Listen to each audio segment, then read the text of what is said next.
So after Australia had won the second one-day international at Visakhapatnam, the series was leveled 1-1, and it was all to play for in the series decider at the M.A. Chidambaram Stadium in Chennai.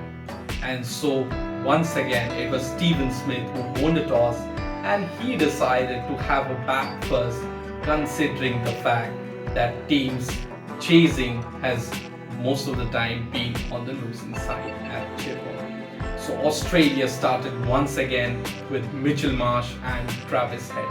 And remember, David Warner was back in the playing 11, but they did not want to alter the explosive batting duo of Travis Head and Mitchell Marsh. And that was the right call by Stephen Smith, because these two openers, they blasted off to 68 runs in the first 11 overs, and that was a fiery brisk start given by the Australian openers. Then after that, Travis Head lost his wicket in the run of play, but then Mitchell Marsh, he was looking really dangerous, and he was well set for a half century before Hardik Pandya removed Mitchell Marsh by a clean in-swinging delivery.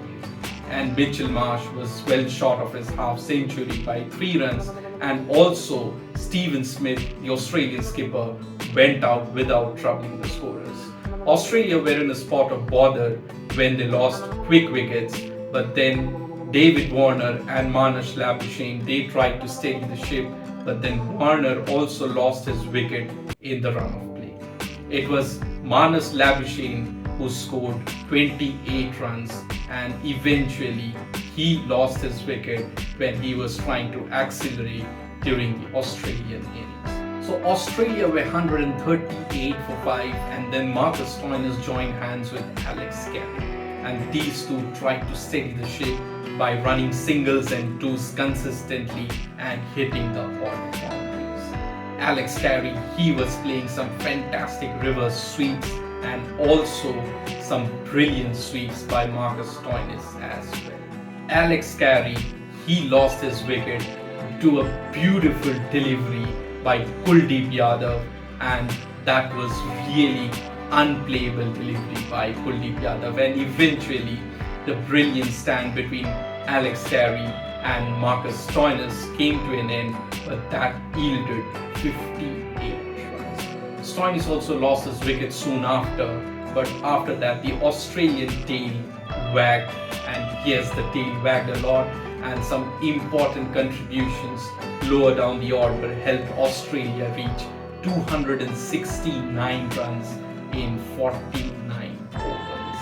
And for the pick of the bowlers, the Indian seamers bowled well, but Siraj, he got 2 wickets along with Akshar Patel, and then Hardik Pandya, what a valuable all-rounder he is.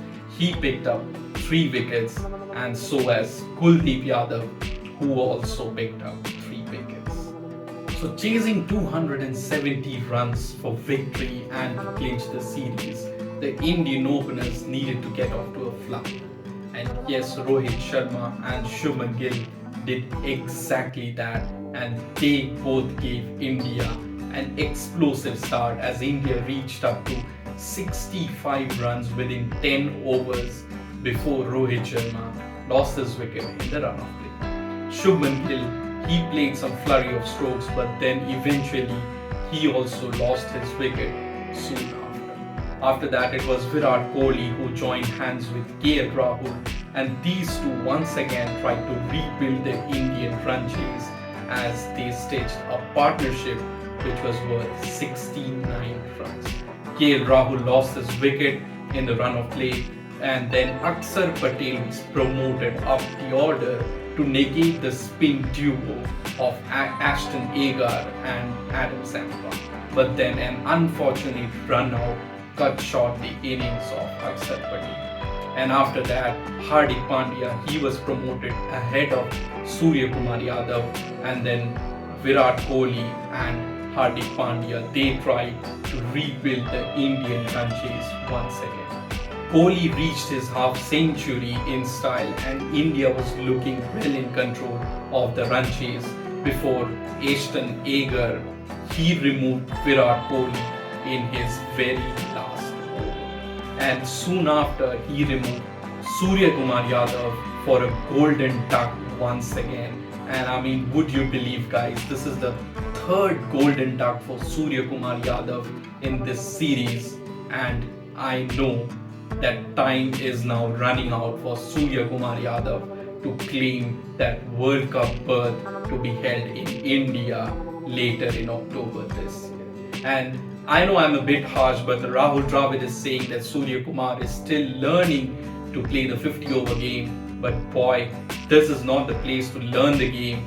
Many other players are still waiting to get their chance in the playing 11 of the Indian team. It will be really tough for Surya Kumar Yadav now, considering the fact that there are now just a handful of ODIs left before the One-Day World Cup starts this year. And after that, it was Hardik Pandya and Ravindra Jadeja who believed in themselves and they tried to steady the ship, but then wickets kept on falling and the Australian bowlers were bowling really good line and lengths, and especially Adam Zampa.